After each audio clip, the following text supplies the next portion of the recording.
Hello and welcome dear students, I am Rimi Jain, your mathematics mentor. आज हम question करेंगे prove that root 2 is an irrational number. बहुत important question है ये। किसी नंबर को कैसे हम प्रूव करते हैं कि ये इरेशनल नंबर होगा। तो यहाँ पे हमें कॉन्ट्राडिक्शन मेथड को यूज करके इसको प्रूव करना है। कॉन्ट्राडिक्शन मेथड का मतलब होता है कि हम कोई यहाँ पे स्टेटमेंट लेके चलते हैं, मतलब जो चीज पॉसिबल नहीं है हमें प्रूव जो करना है हम उसका उल्टा सपोज करके चलते हैं। मतलब हमें यहाँ पे दिखाना है कि रूट 2 इरेशनल नंबर है, तो हम क्या सपोज करके चलेंगे कि रूट 2 इज रेशनल नंबर। लेकिन क्लेम नहीं कर रहे हैं हम कि रूट 2 एक रेशनल नंबर है, हम ऐसा अगर पॉसिबल हो तो सपोज करके चलेंगे। अब हमने क्योंकि यहाँ पे सपोज किया होगा कि रूट 2 रेशनल है, तो फिर रेशनल नंबर होने की सारी कंडीशंस को रूट 2 को फॉलो करना होगा। और हम जैसे जैसे अपनी प्रोसेस में आगे बढ़ेंगे हमें कुछ ना कुछ यहाँ पे गड़बड़ मिलेगा।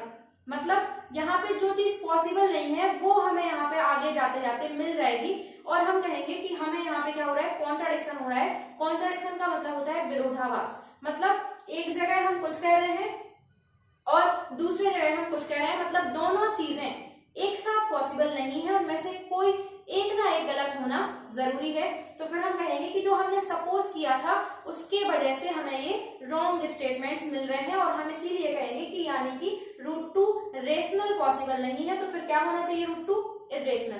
तो हम यहाँ पे स्टार्ट ही यहाँ से करेंगे कि if it is possible then that root 2 is a rational number. If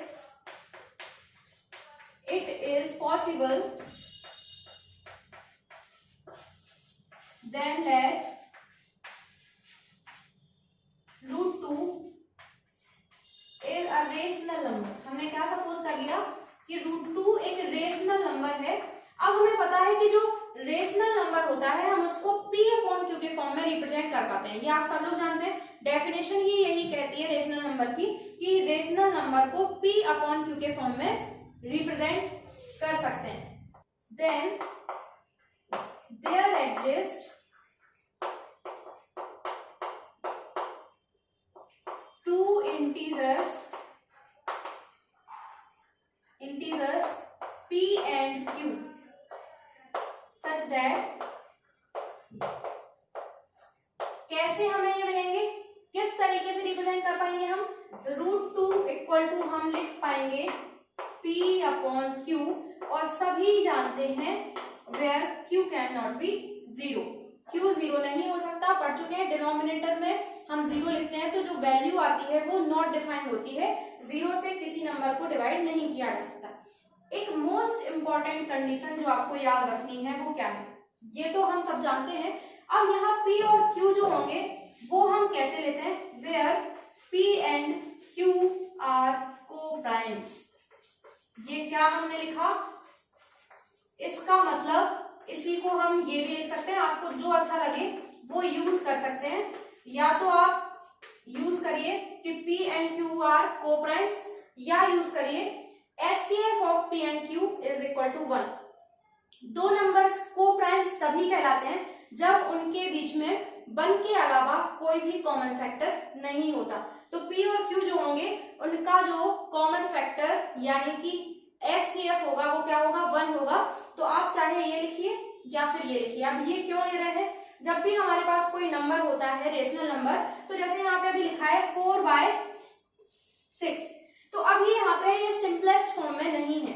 हम यहाँ पे अगर लिखें 2/3 सिंपलेस्ट फॉर्म में इसको लेके आने के बाद तो हम कहेंगे कि 2/3 क्या है, रेशनल नंबर है। और यहाँ पे सिंपलेस्ट फॉर्म में लेके आने के बाद ही हम उसको यहाँ पे सपोज करते हैं कभी भी। वैसे 4/6 को भी हम रेशनल ही बोलते हैं, लेकिन सिंपलेस्ट फॉर्म में आ चुका है। ये इसका मेन रूट नंबर है। क्या है ये इसका रूट नंबर है। और फिर हम इसके क्या करते हैं, अलग अलग नए नए यहाँ पे मल्टीप्लाई करके नए नए नंबर्स यहाँ पे हम ढूंढ लेते हैं। लेकिन रूट नंबर क्या है, 2/3। तो यहाँ पे भी हम क्या करते हैं, जब किसी नंबर को रेशनल सपोज करना हो तो उसका रूट नंबर ही लेते हैं। और रूट नंबर में कभी भी कुछ भी कॉमन नहीं होता 1 के अलावा, वो को-प्राइम्स ही होते हैं। इस वजह से p बाय q को हमने क्या लिया, p और q आपस में को-प्राइम्स।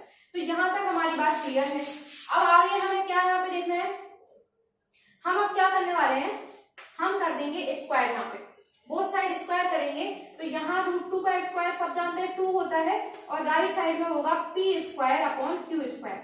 यहाँ तक क्लियर है। क्रॉस मल्टीप्लीकेशन कर दीजिए, तो ये आएगा 2q square equal to p square. अब यहाँ पर ध्यान से देखिए, क्या यहाँ से आपको ध्यान से देखना है, हम देख पा रहे हैं यहाँ पे हमारे पास दो साइड्स हैं, लेफ्ट हैंड साइड में एक नंबर है जो राइट हैंड साइड में नंबर के बराबर है। जो यहाँ पे 2q स्क्वायर लिखा है, इसमें हम q की कुछ भी वैल्यू पुट कर दें तो क्या ये पूरा नंबर 2 का मल्टीपल हमेशा बना रहेगा। देखिए q की वैल्यू मान लीजिए आप 1 पुट करते हैं तो यहाँ पे ओवरऑल नंबर कितना आएगा 2। फिर अगर हम q की वैल्यू 2 पुट करते हैं तो ओवरऑल नंबर कितना आएगा 8। फिर अगर हम 3 पुट करते हैं तो आ जाएगा 18। तो जितने नंबर्स मिलेंगे वो हमेशा हमें 2 के मल्टीपल मिलेंगे। क्यों मिलेंगे, देखिए अभी भी क्योंकि आप कुछ भी वैल्यू पुट करेंगे तो 2 तो उसमें हमेशा इंक्लूड रहेगा ना। तो ये जो नंबर है 2q स्क्वायर ये हमेशा क्या रहेगा 2 से डिविजिबल, क्योंकि ये 2 का मल्टीपल है। तो यहां से हम लिखेंगे या ऐसा लिख लीजिए वी कैन ऑब्जर्व। ठीक है, हम क्या यहां से ऑब्जर्व कर पा रहे हैं, we can observe 2 divides 2q square. 2q square को क्या करता है डिवाइड करता है। तो अब 2q स्क्वायर की वैल्यू आप क्या देख रहे हैं, देखिए p स्क्वायर, तो क्या फिर 2p स्क्वायर को भी डिवाइड करेगा, दोनों चीजें जब इक्वल हैं तो 2q स्क्वायर को डिवाइड करेगा तो p स्क्वायर को डेफिनेटली डिवाइड करेगा। अब हमें एक यहाँ पे थ्योरम याद रखनी है। क्या याद रखनी है, अगर हमारे पास एक प्राइम नंबर है, कोई भी प्राइम नंबर, ठीक है, अगर कोई प्राइम नंबर किसी नंबर के स्क्वायर को डिवाइड करता है, यहाँ पे कोई भी नंबर हो सकता है, कोई भी नंबर, ये n नंबर, इस नंबर के अगर स्क्वायर को डिवाइड करता है, कौन, प्राइम होना बहुत जरूरी है।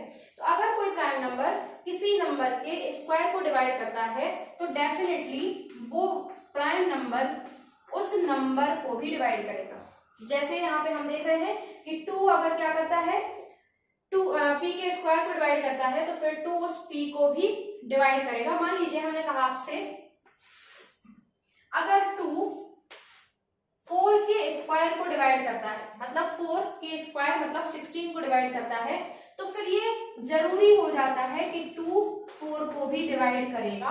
ये एक थ्योरम है और इसको मैं आपको करवा दूंगी। तो ये अभी आप स्टेटमेंट याद रखिए कि अगर कोई प्राइम नंबर किसी नंबर के स्क्वायर को डिवाइड करता है तो वो प्राइम नंबर उस नंबर को भी डिवाइड करेगा। Now we know that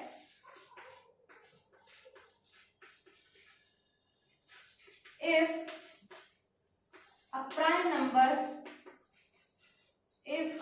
number p divides a square, then it divides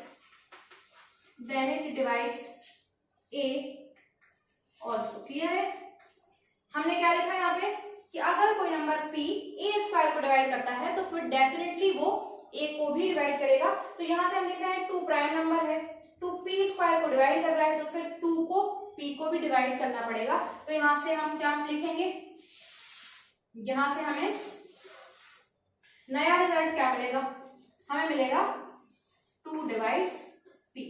यहां तक हम पहुंच गए। अब देखिए ध्यान से, हम कह रहे हैं कि 2 डिवाइड्स p, मतलब हमने p को जब 2 से डिवाइड कराया तो हमें फिर रिमाइंडर मिलेगा 0। ये आप लोग पढ़ चुके हैं, मैं पहले ही आपको पढ़ा चुकी हूँ कि ये साइन कहलाता है 2 डिवाइड्स p, मतलब एग्जैक्टली डिवाइड कर रहा है, रिमाइंडर 0 मिलता है इस केस में। लेकिन हमें कुछ ना कुछ यहाँ पे क्या मिलेगा, कोशेंट मिलेगा। देख लीजिए, हमें कुछ ना कुछ यहाँ पे कोशेंट मिलेगा और कोशेंट को मान लीजिए हम ऐसे c ले लेते हैं। q इसलिए नहीं ले रहे हैं कोशेंट के लिए क्योंकि हम q यूज कर चुके हैं। तो यहाँ पे हमने क्या ले लिया, एक नंबर c जो कोशेंट के फॉर्म में मिलेगा। कुछ भी हो सकता है, c की वैल्यू 1 2 3 4 एंड सो ऑन, जो चाहे यहाँ पे c की वैल्यू मिल सकती है। रिमाइंडर फिक्स है कि यहाँ पे हमें क्या मिलेगा 0। अब देखिए यहाँ पे क्या हम p को ऐसा लिख सकते हैं, p equal to 2c plus 0। अब 0 का कोई मतलब नहीं है, तो क्या हम यहाँ पे p इक्वल टू 2c लिख सकते हैं, यही हमें यहाँ पे लिखना है। तो हम यहाँ से क्या लिखेंगे, p इक्वल टू 2c और c क्या है, फॉर सम इंटीजर q। आप यहाँ पे याद रख सकते हैं कि c क्या है, फॉर सम इंटीजर c। ठीक है, c की वैल्यू क्या है यहाँ पे, कोई भी इंटीजर होगी। आप याद रखना है कि जब डिवाइड करते हैं तो कोई ना कोई कोशेंट मिलता है, तो कोशेंट हमने c यहाँ पे ले लिया। अब यहाँ पे हमारे पास कुछ रिजल्ट आ गया, क्या आ गया यहाँ पे, p इक्वल टू 2c, ये आ गया। अब हम क्या करें, फिर से यहाँ पे स्क्वायर कर दें, क्या करते हैं, फिर से यहाँ पे स्क्वायर करते हैं, तो हमें क्या मिलेगा, p square equal to 4c square. देखना हमारा यहाँ पे मोटिव क्या है, हम करना क्या चाह रहे हैं। हमने आपको बताया था कि यहाँ पे p और q जो है ये हम लेके चले हैं कोप्राइम्स, लेकिन हमें दिखा क्या देना है कि p और q कोप्राइम्स नहीं है, मतलब हम प्रोसेस हमारी जैसे जैसे आगे बढ़ेगी हमें एक कॉमन फैक्टर मिल जाएगा p और q दोनों के लिए, 1 के अलावा। तो हम यही कोशिश करने वाले हैं। यहाँ पे हम देख पा रहे हैं, इसको इक्वेशन आप 1 दे दीजिए। यहाँ पे हम कह रहे हैं कि 2 डिवाइड्स p, मतलब p का 2 एक क्या है, मल्टीवर्स फैक्टर है ना, 2 क्या है, p का एक फैक्टर है। हमें थोड़ी देर में अभी एक और चीज मिलेगी, क्या, कि 2q का भी एक फैक्टर है। हम ये दिखाने वाले हैं कि 2 डिवाइड्स q, तो दोनों चीजें यहाँ पे हमें मिलेंगी कि 2p और q दोनों का फैक्टर है, लेकिन हम यहाँ कह रहे थे कि ऐसा कोई फैक्टर मिलेगा नहीं, यानी यही कॉन्ट्राडिक्शन हमें यहाँ पे होने वाला है। तो यहाँ देखिए, यहाँ हम पहुंच गए p स्क्वायर बराबर 4c स्क्वायर हो गया। अब p स्क्वायर की वैल्यू हम पुट कर सकते हैं, क्या, 2q स्क्वायर। हमने p तक का काम कर लिया, अब हमारा काम क्या है, p को एलिमिनेट करना है यहाँ से। अब हमें q लेके आना है, तो कैसे p को भगाएंगे यहाँ से, जब हम p स्क्वायर की वैल्यू 2q स्क्वायर पुट कर देंगे। तो यहाँ पे p स्क्वायर बराबर पुट करिए 2q स्क्वायर। हमारा काम क्या है, p स्क्वायर को यहाँ से हटाना, तो हमने p square equal to put कर दिया है 2q स्क्वायर। यहाँ से आप थोड़ा सा और सॉल्व करिए, तो यहाँ क्या मिलेगा आपको,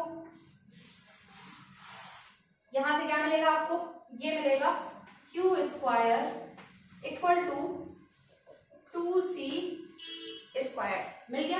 अब देखिए थोड़ी थोड़ी सी सिमिलर सिचुएशन हमें मिल गई है। हम यहाँ देख पा रहे हैं कि जो 2 है वो 2c स्क्वायर को डिवाइड कर रहा है।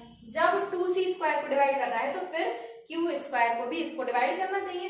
तो फिर यहाँ से क्या मिलेगा कि 2q स्क्वायर को भी डिवाइड करेगा। अब फिर से वापस आइए, एक प्राइम नंबर अगर किसी नंबर के स्क्वायर को डिवाइड करता है तो फिर उस नंबर को भी डिवाइड करेगा। देखिए यहाँ पे भी हमने लिखा था if 2 divides p square then it will divide p also, so we can get 2 divides q, ये मिल जाएगा हमें।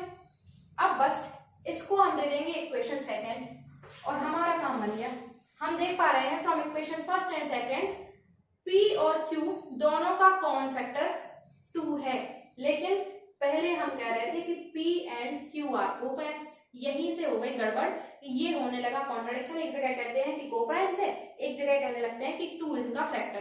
तो यही यहाँ पे कॉन्ट्राडिक्शन है, और हम कहेंगे कि कॉन्ट्राडिक्शन क्यों है, क्योंकि हमने गलत चीज सपोज की थी कि √2 एक क्या है, रेशनल नंबर, यानी कि रेशनल होना पॉसिबल नहीं है।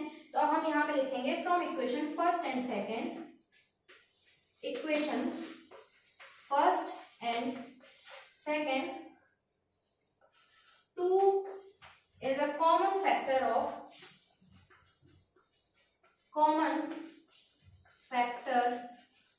of p and q, ठीक है, which is contradicts the fact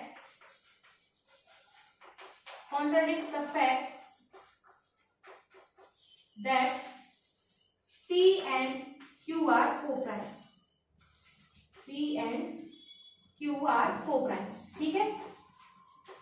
क्या कॉन्ट्राडिक्शन हो रहा है, हम कह रहे हैं कि 2 कॉमन फैक्टर है p q का, और ये कॉन्ट्राडिक्शन हो रहा है कि p और q को-प्राइम थे, दोनों चीजें अपोजिट हो गई ना।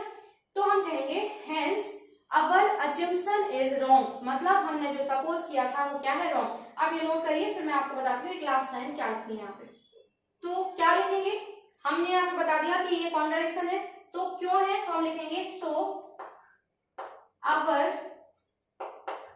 अज्यूम्पशन मतलब होता है जो हमने सपोज किया है, is wrong, clear, that √2 is a rational number, hence we can say